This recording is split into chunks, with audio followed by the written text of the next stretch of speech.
welcome viewers এই ভিডিওটোত general নলেজৰ এখন model question লৈ আহিছো এই ভিডিওটোত মুঠ 30টা কোৱেশ্চন দিয়া হৈছে আৰু লগতে এটা টেস্ট কোৱেশ্চন ৰখা হৈছে কমেন্টত উত্তৰটো জনাব তেনেহলে পলম নকৰি ভিডিওটো আৰম্ভ কৰো প্ৰথম প্ৰশ্ন হৈছে নৰৱেৰ ৰাজধানী হৈছে অসলো উত্তৰ হৈছে অপচন এ দুই নম্বৰ প্ৰশ্নটো হৈছে Nelson Mandela life time achievement award 2024 সন্মানিত হোৱা প্ৰথমজন ভাৰতীয় কোন উত্তৰ হৈছে অপচন সি বিনোদ গণাত্ৰা পিছৰ প্ৰশ্নটো হৈছে ব্ৰহ্মপুত্ৰ নদীক অৰুণাচল প্ৰদেশত কি নামে জনা যায় ব্ৰহ্মপুত্ৰ নদীক অৰুণাচল প্ৰদেশত দিহাং নামে জনা যায় উত্তৰ হৈছে অপচন ডি 4 নম্বৰ প্ৰশ্ন হৈছে মেকাৰ অফ মডাৰ্ণ গোৱা নামক গ্ৰন্থখনৰ লেখক কোন উত্তৰ হৈছে অপচন ডি বিজয়া দেৱী ৰাণে পিছৰ প্ৰশ্নটো হৈছে দানৱ বংশৰ শেষৰজন ৰজা কোন আছিল দানৱ বংশৰ শেষৰজন ৰজা আছিল ঘটকাসুৰ উত্তৰ হৈছে অপচন সি নেক্সট কোৱেশ্চনটো হৈছে প্ৰতি বছৰে কোন তাৰিখে বিশ্ব মেলেৰিয়া দিৱস পালন কৰা হয় উত্তৰ হৈছে অপচন এ 25 এপ্ৰিল তাৰিখে প্ৰতি বছৰে বিশ্ব মেলেৰিয়া দিৱস পালন কৰা হয় 7 নম্বৰ প্ৰশ্ন হৈছে ৰেমাল নামৰ ঘূৰ্ণী বতাহ কোনখন দেশে নামাকৰণ কৰিছে উত্তৰ হৈছে অপচন বি ওমান 8 নম্বৰ প্ৰশ্ন হৈছে শুক্লেশ্বৰ মন্দিৰ কোন ৰজাৰ নেতৃত্বত স্থাপন হৈছিল উত্তৰ হৈছে অপচন এ প্ৰমত্ত সিংহ পিছৰ প্ৰশ্ন হৈছে কোনখন দেশ বিমষ্টেকৰ সদস্য নহয় বিমষ্টেকৰ সদস্য হৈছে ভাৰত ভূটান বাংলাদেশ म्यांमार थाईलैंड नेपाल और श्रीलंका नेपाल बिमस्टेकर सदस्य है श्रीलंका है बांग्लादेशो है किर्गिस्तान बिमस्टेकर सदस्य নহয় उत्तर হৈছে ऑप्शन डी 10 নম্বৰ प्रश्न হৈছে সংবিধানৰ কোনটো অনুচ্ছেদত পঞ্চায়তী ৰাজ্যৰ সংজ্ঞা দিয়া হৈছে उत्तर হৈছে ऑप्शन सी অনুচ্ছেদ 243 পিছৰ প্ৰশ্ন হৈছে ও মোৰ আপোনাৰ দেশ সংগীতটিক কোনে হুৰাৰোপিত কৰিছিল উত্তৰ হৈছে অপচন এ কমলা প্ৰসাদ আগৰৱালা 12 নম্বৰ প্ৰশ্ন হৈছে গৰমপানী অভয়াৰণ্য অসমৰ কোন জিলাত অৱস্থিত গৰমপানী অভয়াৰণ্য অসমৰ কাৰ্বি আলং জিলাত অৱস্থিত উত্তৰ হৈছে অপচন বি পিছৰ প্ৰশ্ন হৈছে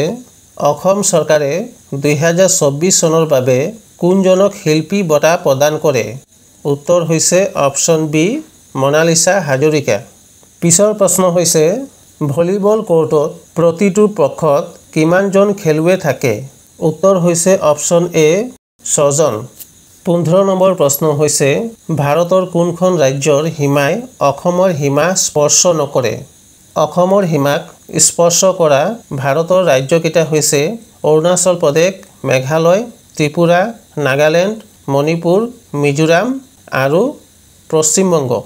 অসমৰ হিমাক অৰুণাচল প্ৰদেশে স্পৰ্শ কৰে পশ্চিমবংগ স্পৰ্শ কৰে আৰু মণিপুৰ স্পৰ্শ কৰে অসমৰ হিমাক স্পৰ্শ নকৰে সিকিম ৰাজ্যই উত্তৰ হৈছে সিকিম অপচন সি 16 নম্বৰ প্ৰশ্ন হৈছে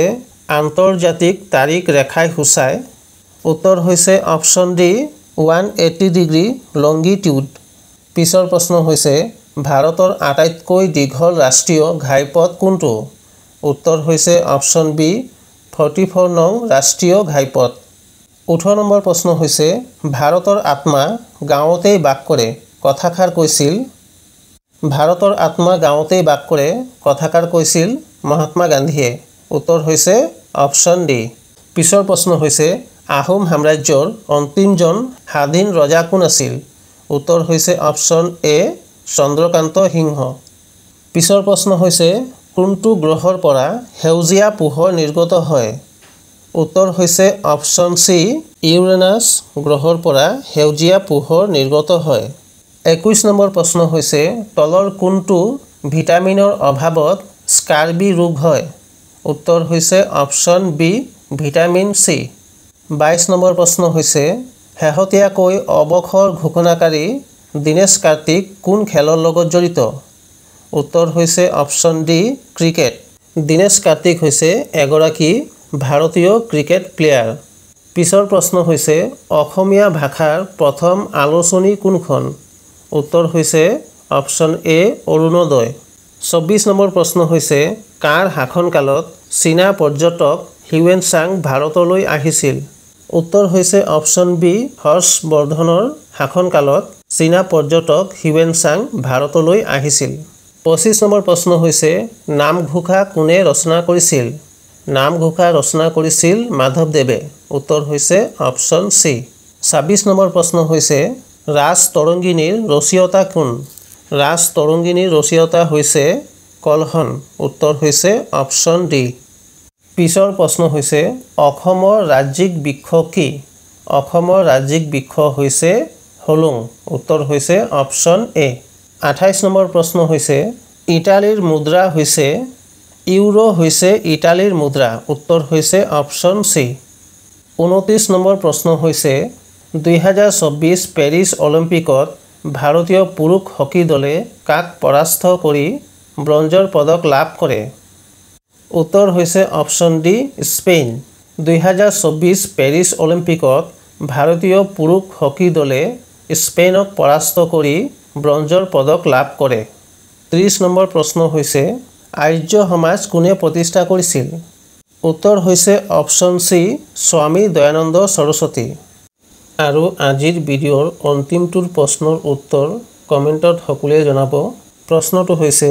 ভাৰতৰ একমাত্ৰ কোনখন নদী যি কৰ্কট ৰেখাক দুবাৰ কাটে option A Narmada option B Tapti option C Mahanadi আৰু অপশ্যন ডি মাহি